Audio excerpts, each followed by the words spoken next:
महाराज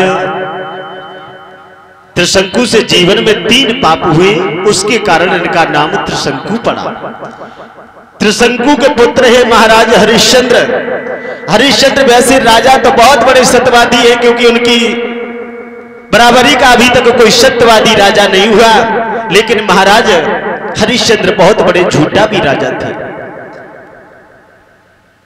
एक समय की बात, महाराज हरिश्चंद्र अपनी राज्य में राज्य चला रहे हैं, भैया मंत्री के साथ में समय व्यतीत कर रहे हैं। तो एक बार मंत्री से कहा, भैया मंत्री, राज्य के हाल क्या है? महाराज कहिए। राज्य के तो बेहाल है, बेहाल। क्यों? राज्य के बेहाल है। क्या हुआ? हम तुम्हें क्या बताएं? प्रजा तो मेरी प्रसन्न रहती है, कोई मेरे बारे में कुछ कह तो नहीं रहा है बेटा?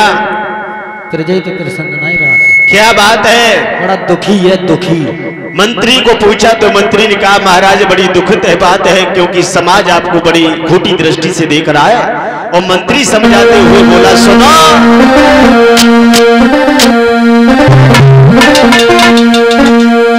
कि तुम नीर बंसी रे हुई गए और भूप दुनिया में।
महाराज का है तो मंत्री कहने लगा, स्वामी राज्य तो सब ठीक है, लेकिन प्रजावासी तुम्हें बड़ी खोटी दृष्टि से देख रहे हैं, आपको निर्वंशिया राजा कह रहे हैं और आपकी धर्मपत्नी तारा को बांझ के रूप में बता रहे हैं। लोग कहते हैं कि निर्वंशिया को देख करके महाराज अशुभ होता है। महाराज मैं आपकी सभा में नहीं रहूंगा, मैं तो जा रहा हूं। महाराज हरिश्चंद्र ने विचार किया है, इसका मतलब है कि समाज में हमें सम्मान भी नहीं मिल रहा है। मैं कि यहाँ के राजा होकर के मेरा इतना बड़ा अपमान हो रहा है। बड़े दुखी हुए। महाराज हरिश्चंद्र घर से निकल के चल दिए। जंगल में महाराज वरुण देव का भजन किया है तो वरुण देव प्रकट हो गए। वरुण देव ने कहा, कहिए महाराज हरिश्चंद्र, तुम इतने दुखी होकर के जंगल में भजन करने के लिए आए हो?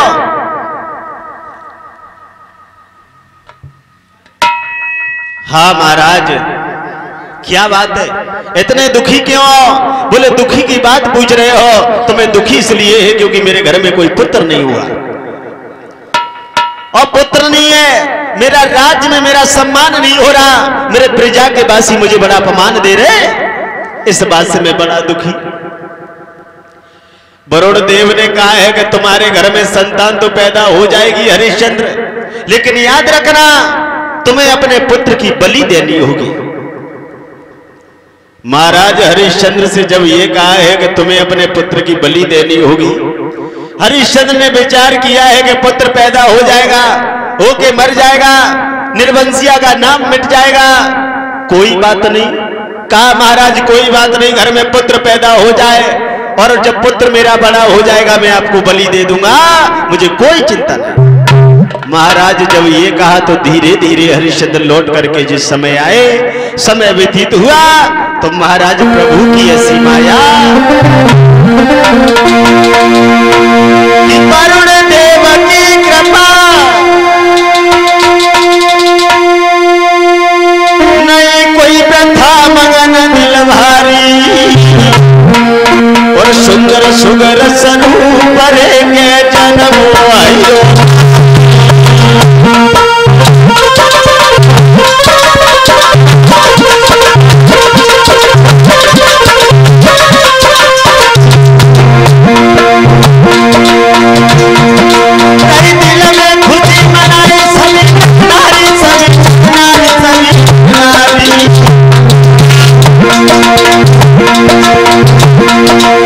भर के तान उठौड़े के मेरन में अगारी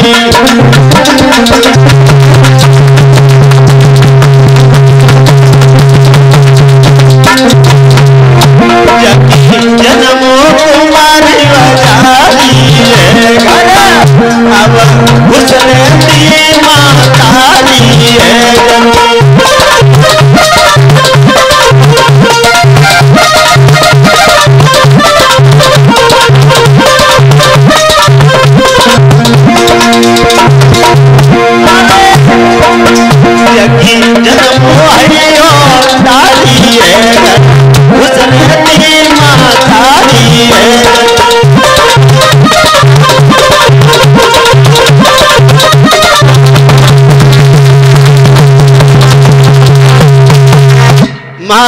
महाराज हरिश्चंद्र के घर में धीरे धीरे कुछ समय व्यतीत हुआ तो महाराज हरिश्चंद्र के घर में तारा के गर्भ से एक पुत्र ने जन्म लिया। महाराज जब घर में एक पुत्र पैदा हुआ अब तो बड़ी खुशियां हैं, बधाइयां बज रही है, दरवाजे पर जो भी आता है उसे दान दिया जा रहा है, विमुख लौट करके नहीं जा रहा, बड़ी खुशियां हैं। ये बात धीरे धीरे समय व्यतीत हुआ। महाराज धीरे धीरे जब समय व्यतीत हुआ है, वरुण देव की कृपा से महाराज हरिश्चंद्र के घर में पुत्र पैदा हुआ। वरुण देव आ गए, हरिश्चंद्र से कहा है हरिश्चंद्र तुमने वचन दिया था कि जब तुम्हारे घर में पुत्र पैदा हो जाएगा तो तुम उस बेटा की बलि दोगे, मुझे बलि दो।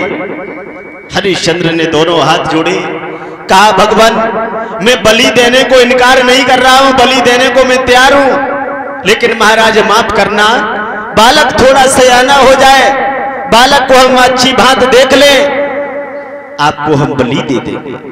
वरुण देव को वहां से विदा कर दिया। धीरे धीरे समय व्यतीत हुआ, वरुण देव का फिर आगमन हो गया। हरिश्चंद्र तुम बहुत बार झूठ बोल रहे हो, तुमने कहा था घर में पुत्र पैदा हो जाएगा मैं बलि दे दूंगा, अब तुम कह रहे हो कि बालक सयाना हो जाए, क्या हुआ अब इसकी बलि दो।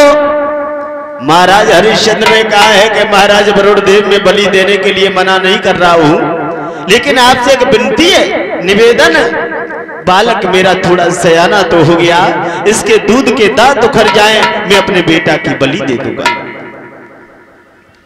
महाराज वरुण देव भगवान बार बार आ रहे हैं, लेकिन इनको कोई भी चिंता नहीं। तारा ने विचार किया है कि मेरे बेटा की बलि देनी पड़ेगी, तो तारा ने रोहित को घर से निकाल दिया, कहा बेटा जंगल में झोपड़ी बना लेना, वहां समय व्यतीत कर लेना, क्योंकि वरुण देव तुम्हारी बलि लेने के लिए आते हैं और महाराज हरिश्चंद्र मजबूर होकर के बलि देनी पड़ेगी। रोहित दास को घर से निकाल दिया। महाराज वरुण देव आए, रोहित घर पे नहीं मिला तो वरुण ने श्राप दे दिया, जाओ तुम्हें जलंधर रोग हो जाए। हरिश्चंद्र को रोग हो गया। जब हरिश्चंद्र रोग से पीड़ित हो गए, ये बात जब रोहित दास को पता चली कि मेरी खातिर मेरा पिता रोगी बना बैठा है, तो महाराज विचार किया है कि अब हम बलि जरूर देंगे। तो महाराज विश्वामित्र के भांजे का नाम है सुनसेव, उनके पास में रोहित पहुंचे। रोहित ने जाके कहा है अब हम तुमसे एक बात कहना चाहते हैं। सुनसेव से जाके मिले हैं कि तुम अपने बेटा को मुझे दे दो, तुम्हें बेटा के बदले में मैं कई हजार गायों दे दूंगा, तुम एक पुत्र हमें दे दो। बड़े वाले लड़का से कहा है तो पिता ने कह दिया है कि बड़ा लड़का हम दे नहीं पाएंगे। छोटे वाले की बारी आई तो मां ने कह दिया छोटा वाला मुझे बड़ा प्यारा, इसको हम नहीं दे पाएंगे। बीच का खड़ा खड़ा विचार करने लगा है कि भला सबके सब कोई है, मेरा कोई नहीं है। तो कहा है भैया रोहित तुम हमें ले चलो और हमें ले चलो, मेरी बलि दे दो।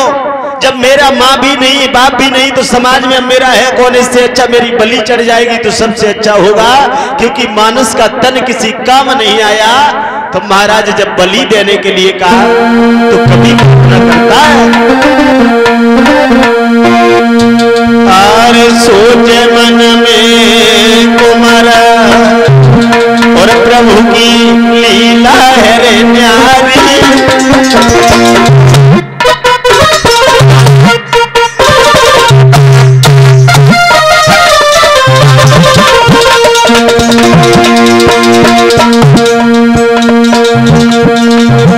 और ये होनहार बलवान विपतिया सिर पे है बाली भैया होनहार।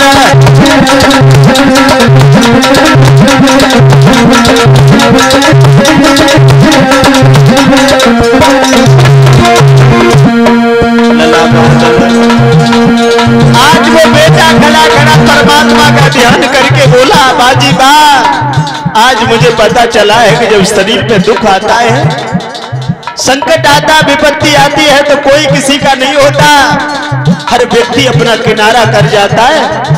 आज मेरे माँ बाप भी मेरे नहीं हुए। रोहित के सामने खड़ा हाथ जोड़ करके बोला भैया अरे विपत्ति में कोई नए साथी,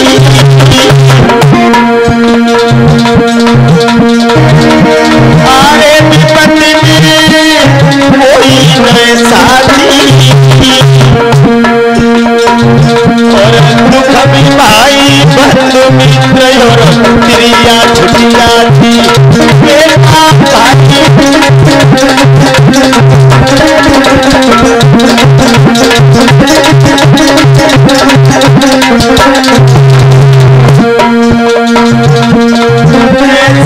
किस्मत के खेल उमर की छूटी दबका बादल कहते खेल उमर की छूटी दबका।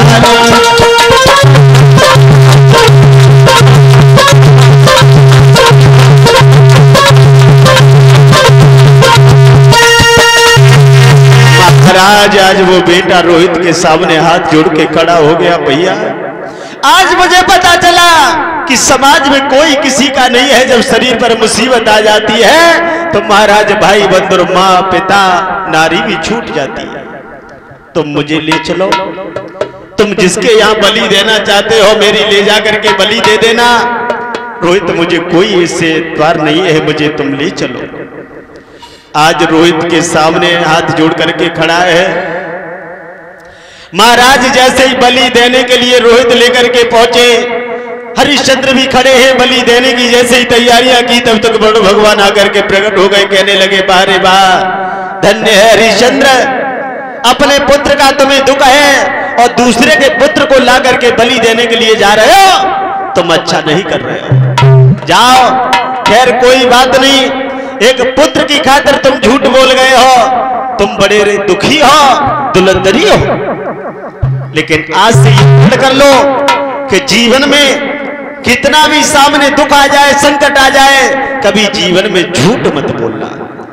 हरिश्चंद्र ने कहा है जाओ प्रभु आज मुझे माफ करो, जीवन में मैं प्रण करता हूं कि जीवन में चाहे कितना भी दुख आ जाए, संकट आ जाए, मैं कभी झूठ नहीं बोलूंगा। महाराज हरिश्चंद्र ने जब ये फैसला किया, धीरे धीरे समय व्यतीत हुआ। महाराज हरिश्चंद्र आगे समय आने पर बहुत बड़े सत्यवादी राजा हुए।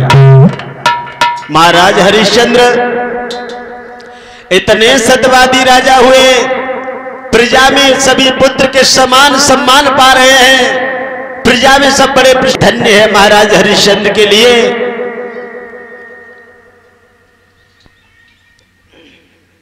राजा हो तो हरिश्चंद्र जैसा हो। कैसे है महाराज हरिश्चंद्र? दीवाना भूपाल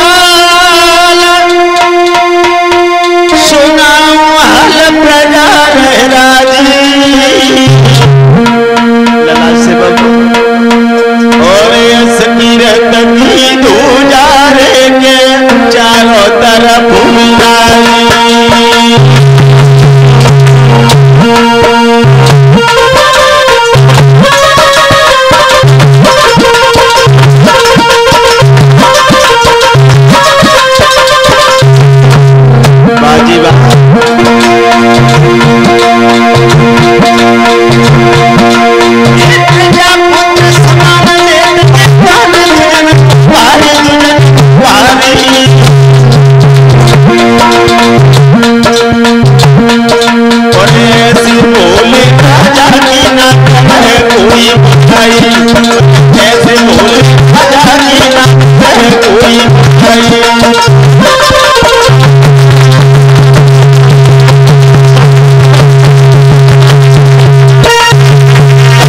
हरिश्चंद्र की जय जयकार हो रही है, धन्य है। और राजा भी वही होता जिस राजा के राज्य में प्रजा प्रसन्न रहती है। हरिश्चंद्र की जय जयकार होती।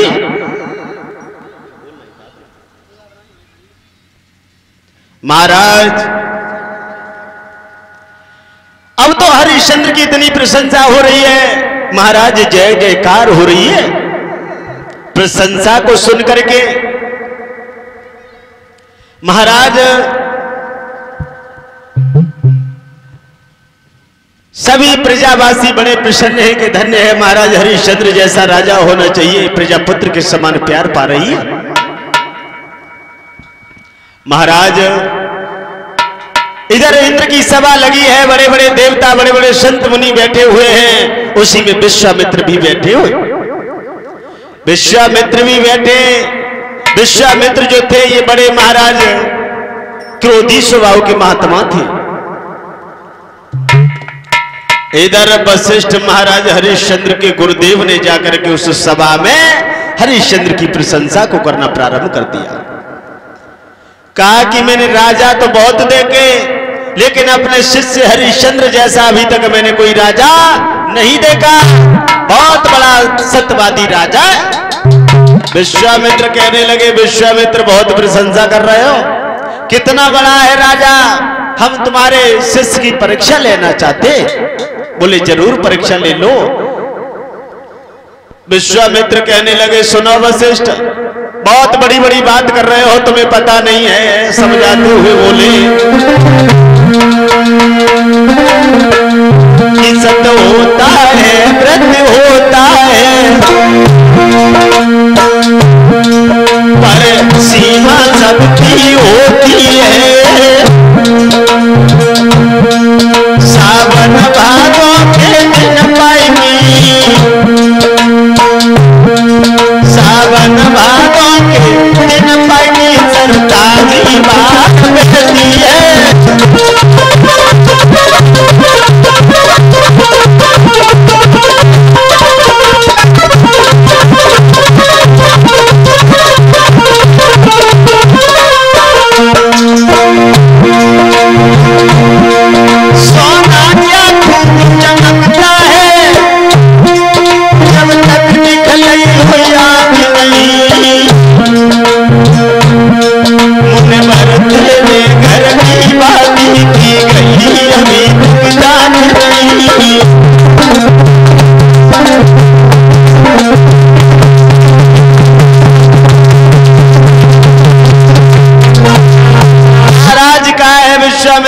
विश्वामित्र ने कहा है ठहर जाओ, सावन भादों में थोड़ी थोड़ी सी नदियां भी उफान भरती हैं और तुम अपने शिष्य हरिश्चंद्र की इतनी बड़ी प्रशंसा कर रहे हो। इतना बड़ा है हरिश्चंद्र राजा। बोले हाँ, मेरा राजा प्रशंसा के लायक है। और राजा भी वही होता जिस राजा के राज्य में प्रजा प्रशंसा करती हो। मेरे राजा हरिश्चंद्र की प्रशंसा छोटे छोटे बच्चे भी गा रहे हैं। मुझे अपने शिष्य पर बड़ा घमंड है, अभिमान है। विश्वामित्र ने कहा है समय आने पर मैं तुम्हारे हरिश्चंद्र की परीक्षा लूंगा। बोले ले लेना। महाराज धीरे धीरे समय व्यतीत हुआ, सभा का भ्रम लगा। विश्वामित्र ने शूकर का रूप धारण किया और शूकर का रूप धारण करके आज महाराज विश्वामित्र हरिश्चंद्र की बगिया में पहुंच। महाराज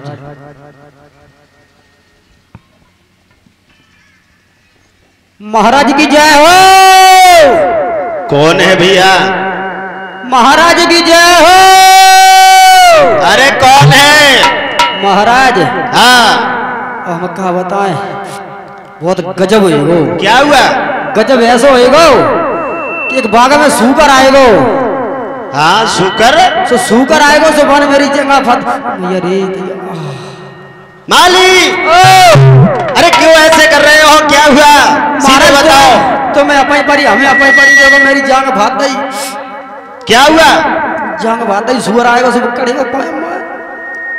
इसका मतलब है कि बाग में कोई सूकर आ गया। महाराज अब चाहिए तो मत कहो, मेरी सवरी जांग भाग गई। और तुम करते क्या रहे? कछु नहीं, हमने भाई भाजा उसको भाग गई। जांग भाग गई मेरी, मैंने जांग। तुम कहाँ थे? यहीं आते बगिया में। बगिया में? और तब तक तुम क्या करते रहे? महाराज हाँ सुन तो लो करो, इल्ला न पले बताइए रे मेरी जांग टूट गई। महाराज कहिए। कैसो करो? हाँ अब सुअरा तो आएगा तो जांग फाद दई, मुझे सुगर मुझे छुट्टी दे दो। किस बात की? हम घर जाए। ओ महाराज माली, ओ ज्यादा बोलने का समय नहीं है। तो अरे शुक्र आ गया। हाँ हम यहाँ से 2-4 लोगों को भेज करके उसे वहां से निकलवा दूंगा। बस मरेगो महाराज, मरेगो। क्या हुआ? बन हमें मार दो, तुम रह गए, तुम चले जाओ तो तुम मरे जाओ। कहने का मतलब क्या है तुम्हारा? महाराज शू करे तो भारी है, उस समय आती है। आओ माली, ओ अभी आप विश्राम करो आओ। क्योंकि ये संध्या का समय है। ठीक है। माली रोकर के बोला है, महाराज एक ऐसा शुक्र आया है तुम्हारे बाग में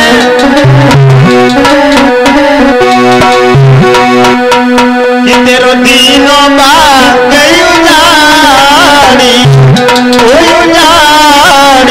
वो शुक्र उसी आयो बगिया में।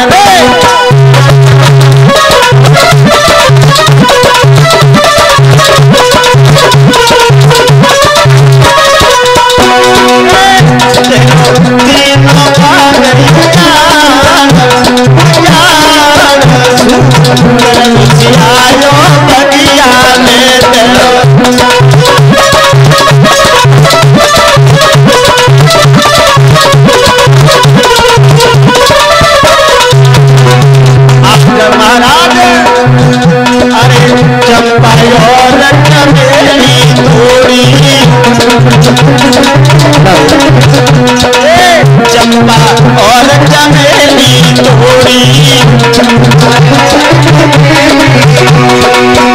पंडोरे डाल और सूकर उसियारो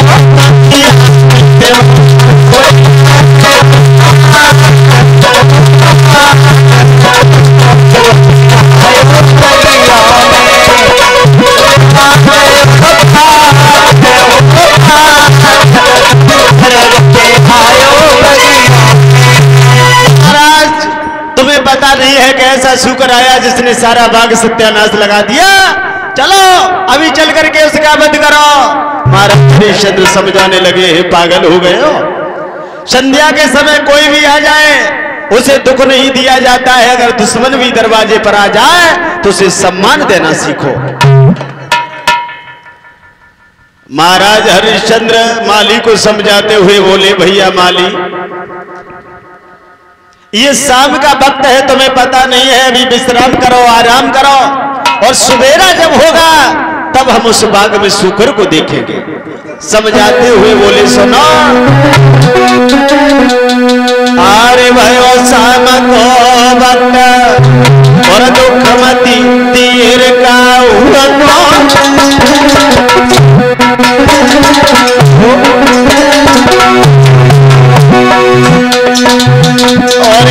सुनिया में द्वार बैठना दिए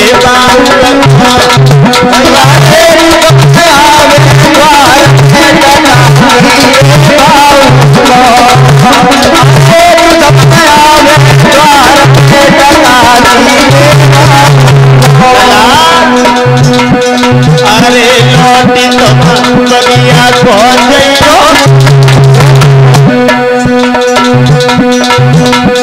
अरे लौटे तुम बगिया पहुंचे और जैसी होवे बगिया गिरा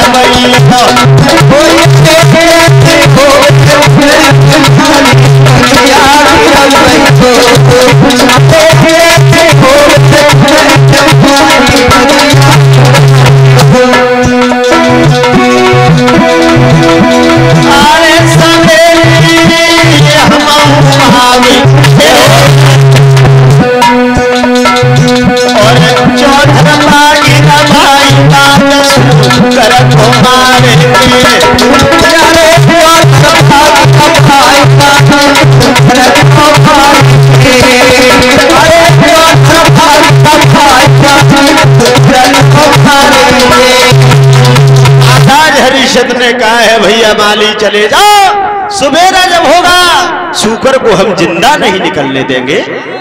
महाराज जब ये कहा है तो माली कहने लगा, माफ करना, मेरे बस की बात नहीं है महाराज, सुबेरे ही हम आपके साथ चलेंगे। महाराज हरिश्चंद्र ने बहुत समझाया है, सुबेरा होते होते मैं बाग को घेर लूंगा। सुबेरा हुआ, महाराज हरिश्चंद्र ने फौज को आदेश दे दिया। फौज से कहा है, क्या देख रहे हो, तैयार हो जाओ, फौज तैयार करो और उस बाग में सूकर को देखो जिसने मेरे सुंदर से बगीचा को उजाड़ दिया है। बोले महाराज जैसी आपकी आज्ञा। महाराज सुबेरा हुआ, सारी फौज तैयार हुई। आज महाराज हरिश्चंद्र ने फौज को तैयार किया। तैयार करके महाराज इस समय बाग के लिए फौज सजी है तो कभी लिखता है, आर सजे सूर सामंता आज के करी तैयारी और राजा की आज्ञा पाएगी के घोड़ा करे।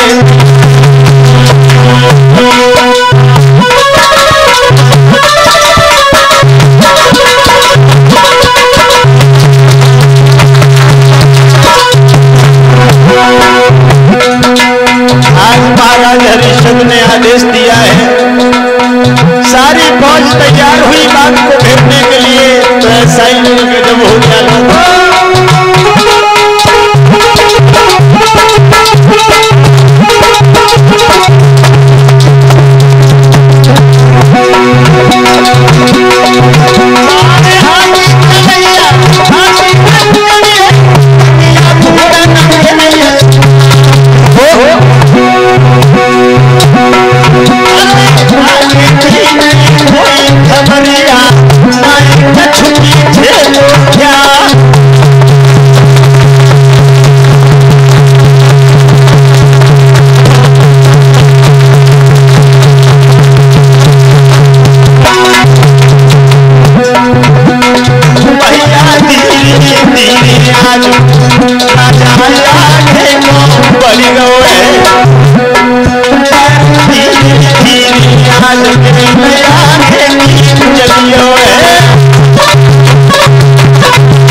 हरिश्चंद्र ने फौज को तैयार किया, घोड़ा पर सवार हुए और महाराज घोड़ा पर सवार होकर के जिस समय सूकर मारने के लिए आगे बढ़े, आगे बढ़ करके क्या देखा, बाघ को निहारा तो महाराज हरिश्चंद्र के छक्के छूट गए। बाजी वाह, मेरा तो सारा बाघ आग लगा दिया है।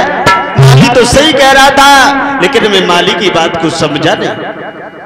हरिश्चंद्र ने अपने बाघ को निहारा, सभी मंत्री खड़े हैं, दिन से आदेश कर दिया है, देखो ध्यान रखना,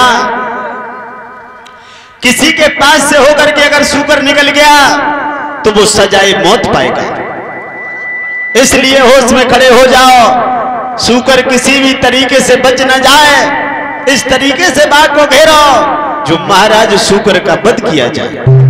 आज उस बाघ को घेरा, कभी सूकर इधर जाता कभी उधर जाता है, हरिश्चंद्र के हाथ में नहीं आ रहे। विश्वामित्र जी, विश्वामित्र ने विचार किया है कि यदि हम और किसी के पास से होकर के निकल गए वो सजाए मौत पा जाएगा, इसलिए हम हरिश्चंद्र के ही पास से होकर के क्यों ना निकल जाएं। तो महाराज जरा सा मौका मिल गया, विश्वामित्र हरिश्चंद्र के पास से होकर के निकले। जैसे ही सूकर निकला तो महाराज मंत्री कहने लगे, महाराज सूकर तो निकल गया। तो महाराज ने घोड़ा पर सवार हुए और उस घोड़ा पर सवार होकर के सूकर का पीछा किया है। तो कैसे सूकर का पीछा किया हरिश्चंद्र ने,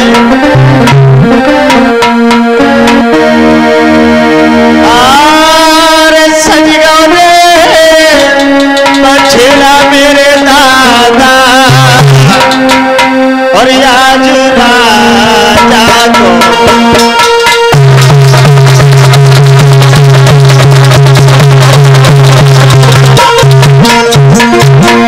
लल्ला से बाबा, अरे सजगो रे बछड़ा मेरे दादा आज राजा को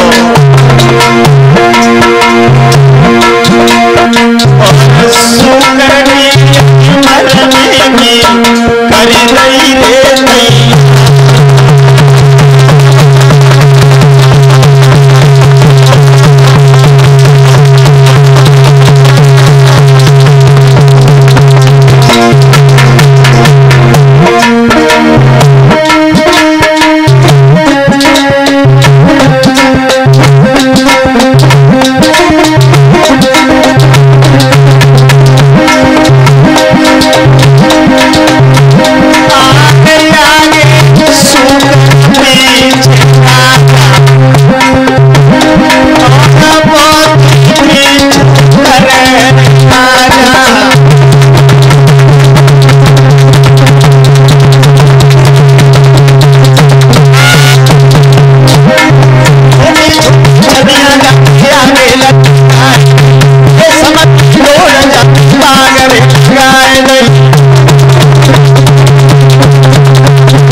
हरिश्चंद्र ने बहुत पीछा किया, लेकिन सूकर चलिया, महाराज हरिश्चंद्र के करीब नहीं आया। हरिश्चंद्र ने विचार किया है, इसका मतलब है कि ये कोई छलिया है, जब कभी पीछा करता है तो पीछे हो जाते, कभी आगे हो जाते। महाराज कितना भी बाण छोड़ो इसके टच नहीं होता। विश्वामित्र को मौका मिल गया एक झाड़ी में रूप छुपा करके एक संत का रूप धारण कर लिया।